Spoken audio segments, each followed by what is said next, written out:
Welcome, curious minds, to the deep dive. Today, we're embarking on, well, an incredible journey, right into the heart of a city that seems to have defied time itself. Rome. We're not just talking ancient ruins here. We want to delve into Rome as this living, breathing thing, constantly reinventing itself across millennia. That's exactly it. For this deep dive, we've gone through, well, quite a stack of material. Tour transcripts, expert talks, trying to peel back those layers and hopefully uncover some, surprising facts. Our mission really is to show you how Rome profoundly shaped global culture, urban planning, architecture. It's deep, multifaceted. Yeah, and our promise to you is you'll walk away understanding maybe a bit better how a city's past really does shape its present, hopefully giving you some of those aha moments. So to really get this reinvention, we have to start, I think, in a pivotal time, the Renaissance, specifically with this unlikely duo. Their partnership literally reshaped Rome. Mhm.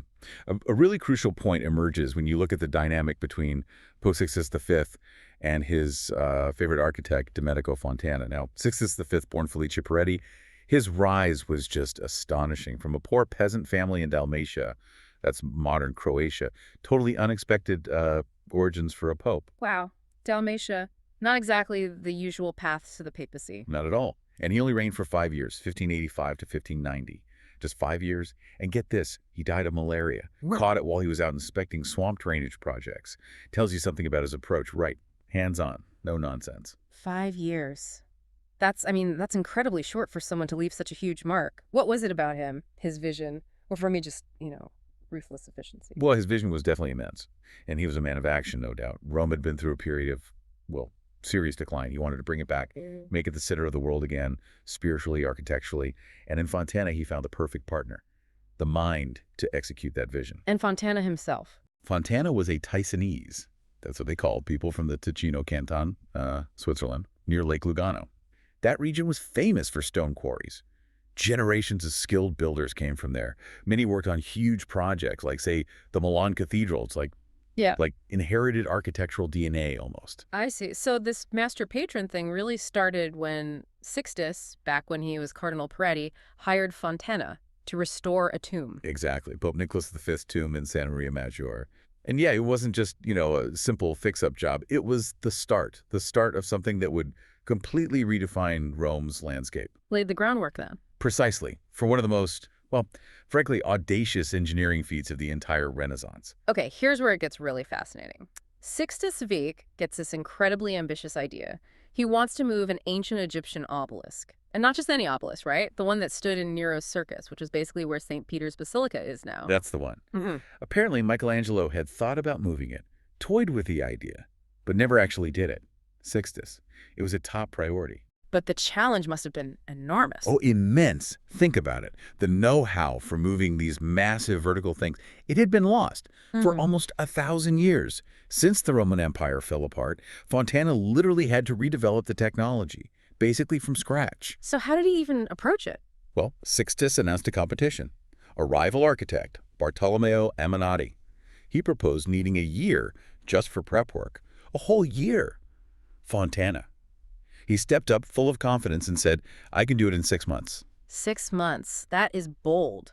It sounds incredibly complex, but I read the sources describe Fontana's machine as, very simple in principle. What was the genius there in that simplicity? The genius was his grasp of applied physics and structural mechanics, just scaled up massively. See, instead of trying to just, lift the whole thing straight up, which was impossible back then, he used leverage. Controlled movement. He figured out how to bind the obelisk securely. Then, using this whole network of strong ropes, capstans, wooden scaffolding, he'd slowly lift it, just enough. Then, remove the old pedestal, slide the obelisk onto this huge wooden platform, on rails. Then, hundreds of horses would pull it, slowly, carefully, to the new spot, and then basically reverse the whole process to stand it up again on a new base. Wow. It was about breaking this impossible task down into manageable steps. Brute force, yeah, but organized by brilliant engineering, and, well, it worked. And that's how he got his title. Exactly. It earned him the Cavalier title, which was, the only noble title an artist or craftsman could even get back then. A huge deal. That's incredible. I mean, can you imagine seeing that? The obelisk moving, thousands of people watching, the noise, the scale. It must have been like nothing else. Absolutely. It was like Rome's moon landing in a way, a Yeah. public spectacle of power, ingenuity. And what's really amazing is Fontana didn't just do it. He documented everything, wrote a book. A book on moving an obelisk. Yeah, the title's a bit of a mouthful. Displacement of the Vatican obelisk and other construction made by order of our Pope Sixtus V by Cavalier Domenico Fontana. It had these incredibly detailed engravings by Natalis Bonifacius, showed the whole mechanism. Yeah. And in this book, it had a massive impact, became the manual for architects worldwide. Yeah. Stayed relevant right up until like the mid-19th century. Okay, so we've seen his genius in Rome, but you mentioned this story goes global in a way we might not expect. Yes, this is where it gets really interesting.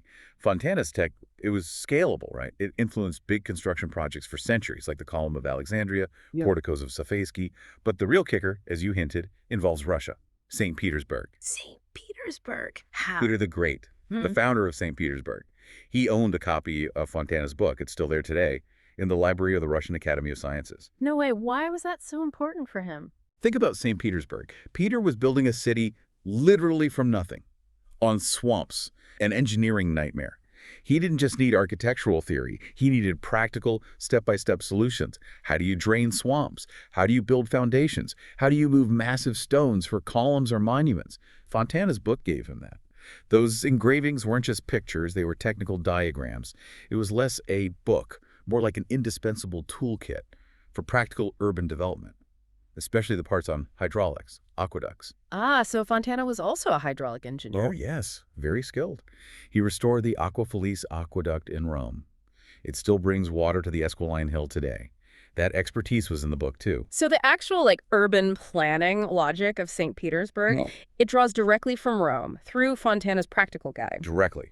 It shows how knowledge, once documented, can just leap across continents and centuries, shape the world. Fontana wasn't just moving obelisks, he was exporting Roman ingenuity. Amazing. Okay, so we've seen the engineering, the papal ambition rebuilding Rome's structure, but a city's more than just buildings, right? It's the spirit, the life.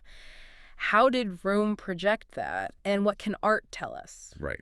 Let's shift focus a bit to 17th century Rome, the apotheosis of Baroque, as it's often called, the large engravings from this period. They are incredible historical documents, not just beautiful art. Oh, so? They capture invaluable details about everyday city life, often quite humorous things, actually. Details you just can't see in, say, a modern photo, or even a high-quality reproduction unless you see the original massive print. Like what kind of details? Well, take Piazza Navona. First, its shape.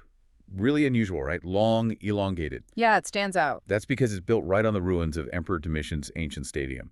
Even the church there, San Agnese in Agone, that name means St. Agnes at the stadium, a direct link to Antiquity. Wow, okay. And the engravings, they just bring this space alive. You see these incredible scenes, cavalcades of carriages, servants pushing crowds out of the way, Right. ladies in these enormous wigs, street theater performers, dogs fighting, even dogs mating. It's all in there, the raw energy of the city. Huh.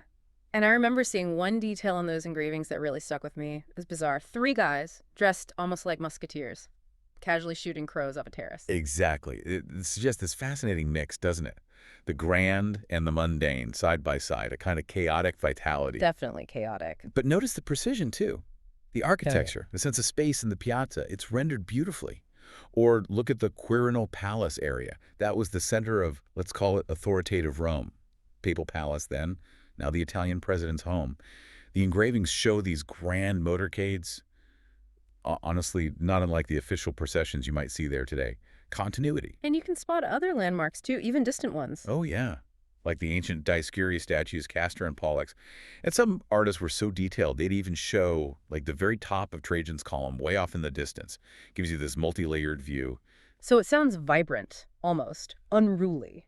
Was there a tension between the majestic architecture and this messy street life? Or did they see it as, I don't know, 2 sides of the same coin? That's a really good question. And you see artists grappling with that.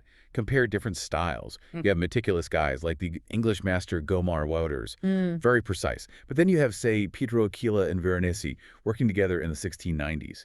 Aquila doing the engraving based on Veronese's drawing. And their approach was different. Very different. Their print of the Pantheon, for instance. They show it with a cutaway view, revealing the inside. And they deliberately use exaggerated human-scale, tiny figures inside this vast space to really hammer home the grandeur. It's a choice, emphasizing the awe. Okay.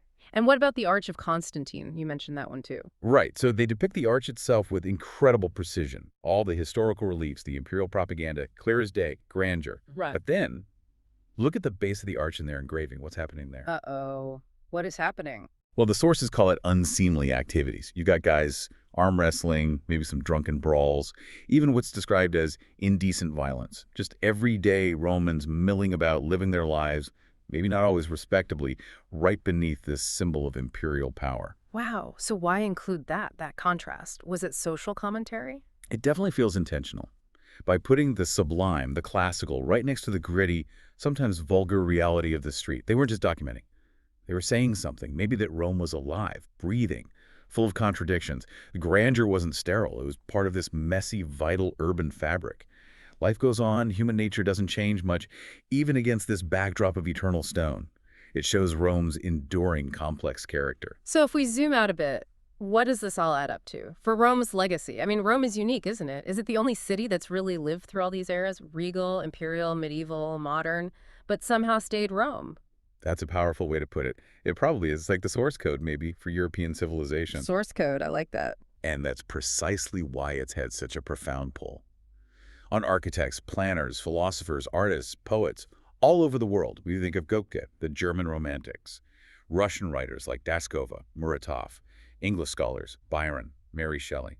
They all came, they all looked, they all wrote, drawn to Rome. And that influence, it's not just dusty history books, it's woven into our world today, right? Absolutely. Look at the U.S., the Capitol building, the Senate, Congress. Those are Roman words. It's a direct nod, an allusion to Rome's republican and imperial past. And we talked about Peter the Great building St. Petersburg with Roman logic. Exactly. And the sources we looked at make a point here suggesting Russia has just as much right to claim a piece of that Roman cultural heritage as, say, Germany or France or the UK.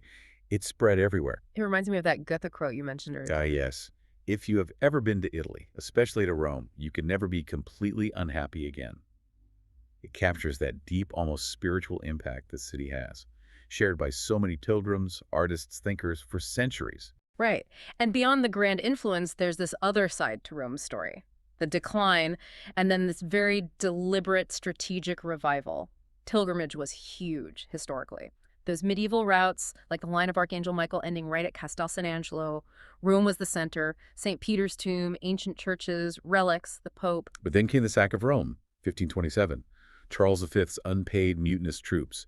They basically destroyed the city. It wasn't just dismal afterwards. It was broken.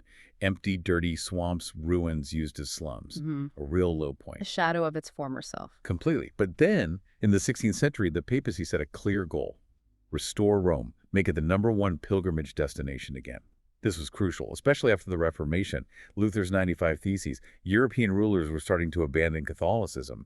Rome needed to reassert its spiritual gravity, its pull. So it's this fascinating paradox, isn't it? The Reformation, this huge religious split, actually spurs this massive urban renewal and artistic flourishing in Rome. In a way, yes. The challenge forced a response. How did they use planning and art as, well, maybe not a weapon, but certainly a tool, or perhaps a balm, against Luther's ideas? How do they do it? A key strategy was promoting the Seven Churches pilgrimage. This tradition gave pilgrims a path to indulgences, absolution. Very important. But it was also, frankly, a clever way to guide them through the newly renovated city, to show off its restored splendor. Ah, so the route itself was part of the message. Exactly. And the route included the big four, the papal basilicas, St. Peter's, obviously, St. John Lateran, that's the Pope's actual cathedral as Bishop of Rome, Santa Maria Maggiore with its story of snow in August, and St. Paul, outside the walls where St. Paul's tomb really was confirmed by excavations, by the way. And there were others on the route, too. Yes, other major ones. Santa Croce in Jerusalem, that holds fragments of the true cross, supposedly brought back by Empress Lena, and San Lorenzo Fuori le Mura St. Lawrence outside the walls, dedicated to St. Lawrence. Ah, the one with the famous last words. That's the one. I'm well done on this side, turn me over. While being martyred on a gridiron, you have to admire the wit, even then. It makes you think the dedication of those pilgrims, walking for weeks, months sometimes, barefoot often, to reach these places. Incredible dedication. And the church leveraged that. The Reformation challenge directly fueled Rome's physical makeover. The strategic placement of obelisks like Fontana's project, marking key points. The creation of new straight road systems designed specifically to connect these basilicas efficiently for pilgrims. The work of genius architects Bernini, Borromini, the whole Fontana dynasty. It was all part of one huge integrated project, strategic urban renewal, to restore Rome's magnificence, draw the pilgrims back, show the power and glory of the Catholic Church. It was architecture and art used for very clear spiritual and, frankly, political goals. And those engravings we talked about earlier become even more valuable then. Hugely valuable, especially for architectural historians, because they often show facades, squares, layouts, before later Baroque rebuilds change things. They're a window into that ongoing process of transformation. And there you have it. This deep dive, I think, really shows Rome as this city of just continuous reinvention. Ancient foundations always informing what comes next. Planning, engineering, art. It refuses to be just a museum piece. It keeps drawing on its incredibly deep past to shape its present, its future. You know, what's really striking is how these Roman ideas, these physical things, from moving obelisks to laying out streets, how they keep echoing across the globe in surprising ways, affecting how we design cities, how we govern, how we even look at art. It truly is a testament to the enduring power of that cultural source code, as you call it. So maybe the thought to leave you with is this. Consider Rome not just as a historical site, static ruins, but as a living textbook, a continuous source of inspiration, yes, but also practical knowledge, showing how human ingenuity, strategic vision, artistic ambition, how they can transform a city. And by doing that, shape the world around us. Makes you wonder, doesn't it? What other lost technologies or maybe ancient ways of planning might still hold keys to the challenges we face today?